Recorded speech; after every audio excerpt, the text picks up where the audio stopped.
ನೀವು ಶರತ್ ಮತ್ತು ಮಾಯಾ ಮದುವೆ ಬಗ್ಗೆ ಫೈನಲ್ ಡಿಸಿಷನ್ ತಗೊಳ್ಳೋದಕ್ಕೂ ಮುಂಚೆ ನನ್ನ ಹತ್ರ ಒಂದ್ಸಲ ಡಿಸ್ಕಸ್ ಮಾಡಿದರೆ ಚೆನ್ನಾಗಿರ್ತಿತ್ತು. ನೀವು ಆ ರೀತಿ ನಿರ್ಧಾರ ತಗೊಂಡಿದ್ದು ನನಗೆ ಯಾಕೋ ಸರಿ ಅನ್ನಿಸ್ಲಿಲ್ಲ. ಜಾತಕನೇ ಹೊಂದಾಣಿಕೆ ಆಗ್ತಿಲ್ಲ ಅಂದಮೇಲೆ ನಿನ್ನ ನಿರ್ಧಾರ ಆಗಲಿ ನನ್ನ ನಿರ್ಧಾರ ಆಗಲಿ ಸರಿ ಅನಿಸಿದ್ರೆಷ್ಟು ಬಿಟ್ಟರೆಷ್ಟು. ಮಾಳ್ವಿಕಾ, ಇದು ಆ ದೇವರೇ ಮಾಡಿರೋ ನಿರ್ಧಾರ.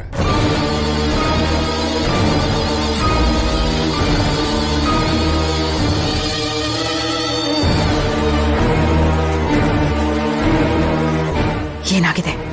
ಯಾಕೆ ಇವ್ರನ್ನ ವಶೀಕರಣನೇ ಮಾಡೋದಕ್ಕಾಗ್ತಾ ಇಲ್ಲ? ಯಾಕೇನು ಸಾಧ್ಯ ಆಗ್ತಾ ಇಲ್ಲ?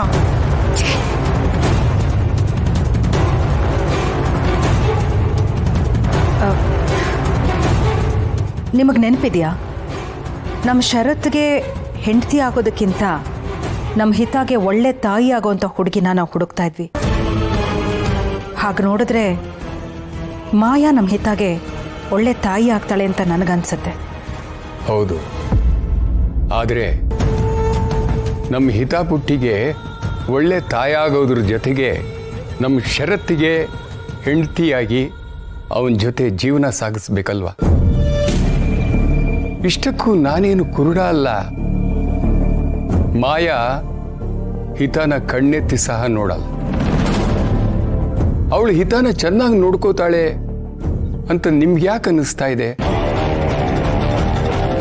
ನನಗಂತೂ ಆ ಭರವಸೆ ಇಲ್ಲ. ಮಾಳ್ವಿಕಾ, ಅಂಬಿಕಾ ಸ್ಥಾನ ತುಂಬೋದು ಅಷ್ಟು ಸುಲಭ ಅಲ್ಲ. ಅದಕ್ಕೆ ನಾನು ಹೇಳೋದು, ಮಾಯಾ ಈ ಮನೆ ಸೊಸೆ ಆಗೋದಕ್ಕೆ ಸಾಧ್ಯನೇ ಇಲ್ಲ. ಅಲ್ಲ, ನಮ್ಮ ಶರತ್ತು ಮತ್ತು ಅಂಬಿಕನ್ಗೆ ಮೊದಲಿಂದನೂ ಗೊತ್ತಿರೋ ಹುಡುಗಿ ಅಂದರೆ ಮಾಯಾ. ಅಂಬಿಕಾ ಹೋದ್ಮೇಲೆ ಶರತ್ ಪರಿಸ್ಥಿತಿ ಏನು ಅನ್ನೋದನ್ನು ತುಂಬ ಹತ್ತಿರದಿಂದ ನೋಡ್ಕೊಂಡು ಬಂದಿದ್ದಾಳೆ. ಅಲ್ಲದೆ ಅವನ ಮನಸ್ಸಿನ ಸೂಕ್ಷ್ಮನ ಮಾಯಾ ಚೆನ್ನಾಗಿ ಅರ್ಥ ಮಾಡ್ಕೊಂಡಿದ್ದಾಳೆ. ನೋಡು ಮಾಳ್ವಿಕಾ, ತುಂಬ ವರ್ಷಗಳ ನಂತರ ನನ್ನ ಮಗನಿಗೆ ಸಂಬಂಧಪಟ್ಟ ವಿಷಯಕ್ಕೆ ಒಂದು ನಿರ್ಧಾರ ತಗೊಂಡಿದ್ದೀನಿ. ಆ ನಿರ್ಧಾರ ಸರಿಯಾಗಿದೆ ಅನ್ನೋ ನಂಬಿಕೆ ನನಗಿದೆ. ಯಾವುದೇ ಕಾರಣಕ್ಕೂ ಆ ನಿರ್ಧಾರನ ಬದಲಾಯಿಸೋದಿಲ್ಲ. ಸಾರಿ, ನನಗೆ ನಿದ್ದೆ ಬರ್ತಾ ಇದೆ, ನಾನು ಮಲಗ್ತೀನಿ.